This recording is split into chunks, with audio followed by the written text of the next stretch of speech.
ಸಂತೋಷ ತರುವಂತ ಒಂದು ವಿಚಾರ. ಭಾರತದ ಅತ್ಯಂತ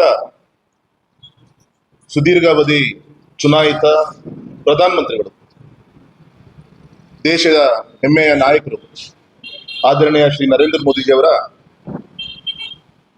ನೇತೃತ್ವದ ಸರ್ಕಾರಕ್ಕೆ, ಸನ್ಮಾನಿಸಿದ ನರೇಂದ್ರ ಮೋದಿಜಿಯವರಿಗೆ ನಮ್ಮ ಶಿವಮೊಗ್ಗ ಕ್ಷೇತ್ರದ ಜನತೆಯ ಪರವಾಗಿ ಅಭಿನಂದನೆಯನ್ನ ತಮ್ಮ ಮುಖಾಂತರ ನಾನು ತಿಳಿಸ್ಲಿಕ್ಕೆ ಇಚ್ಛೆ ಪಡ್ತೇನೆ. ಗೌರವಿತ ನರೇಂದ್ರ ಮೋದಿಜಿಯವರು ದೀರ್ಘಾವಧಿ ಚುನಾಯಿತ ಪ್ರಧಾನಮಂತ್ರಿಗಳು ಅಂತೇಳಿ ಮಾತ್ರ ಅಲ್ಲ, ಒಂದು ಶಾಶ್ವತವಾದಂಥ ಸಾಧನೆಗಳನ್ನ ಮೈಲುಗಲ್ಲಾಗಿ ಈ ದೇಶಕ್ಕೆ ಕೊಟ್ಟಂತ ಧೀಮಂತ ನಾಯಕರು. ಮೊನ್ನೆ 10ನೇ ತಾರೀಕು ನಮ್ಮ ಭಾರತದ ಪ್ರಜಾಸತ್ತಾತ್ಮಕ ಇತಿಹಾಸದ ಒಂದು ಮಹತ್ವಪೂರ್ಣ ಮೈಲಿಗಲ್ಲನ್ನ ನಾವೆಲ್ಲ ಕೂಡ ಆಚರಣೆ ಮಾಡಿದ್ವಿ. ನಮ್ಮ ಜಿಲ್ಲೆಯಲ್ಲಿ ಸುಮಾರು 100ಕ್ಕಿಂತ ಹೆಚ್ಚಿನ ದೇವಸ್ಥಾನಗಳಲ್ಲಿ ಪೂಜೆ ಮಾಡಿಸುವ ಮುಖಾಂತರ ಬರುವಂತ ದಿನದಲ್ಲಿ ದೇಶಕ್ಕೆ ಯಾವುದೇ ಗಂಡಾಂತರ ಬರಬಾರದು, ಸವಾಲುಗಳನ್ನ ಎದುರಿಸುವಂತ ಒಂದು ಶಕ್ತಿ ಪ್ರಧಾನಮಂತ್ರಿಗಳಿಗೆ, ನರೇಂದ್ರ ಮೋದಿಜಿಯವರಿಗೆ ದೇವರು ಆಶೀರ್ವಾದ ಮಾಡಲಿ ಅಂತ ನಾವೆಲ್ಲ ಕೂಡ ಪೂಜೆಯನ್ನು ಮಾಡಿಸಿದ್ದು ಕೂಡ ಗೊತ್ತಂತ ವಿಚಾರ.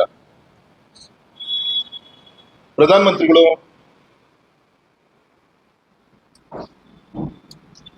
ಸತತವಾಗಿ 4399 ದಿನಗಳನ್ನ ಸಾರ್ಥಕವಾಗಿ ಪೂರೈಸಿದ್ರು.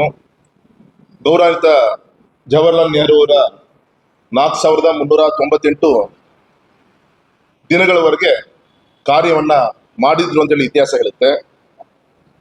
ಮತ್ತೆ ಚುನಾಯಿತ ಪ್ರಧಾನಮಂತ್ರಿಗಳು ನರೇಂದ್ರ ಮೋದಿಜಿಯವರ ದಾಖಲೆ. ನೆಹರು ಅವರು ಆಫ್ಟರ್ ಇಂಡಿಪೆಂಡೆನ್ಸ್ 1947ರಿಂದ 52 ಕೂಡ ಎಲೆಕ್ಟೆಡ್ ಪ್ರಧಾನಮಂತ್ರಿಗಳಾಗಿ ಸೇವೆ ಸಲ್ಲಿಸಿದ್ರು. ತದನಂತರದ ಒಂದು ಲೆಕ್ಕವನ್ನು ತೆಗೆದುಕೊಂಡಾಗ ದೊಡ್ಡ ಒಂದು ಸಾಧನೆಯನ್ನ, ಒಂದು ಸುದೀರ್ಘವಾದಂತ ಅವಧಿಯ ಪ್ರಧಾನಮಂತ್ರಿಗಳಾದ ನರೇಂದ್ರ ಮೋದಿಜಿಯವರು ಈ ದೇಶದ ಸೇವೆಯನ್ನು ಸಲ್ಲಿಸಿದಂತ ಮಹಾನ್ ನಾಯಕರು.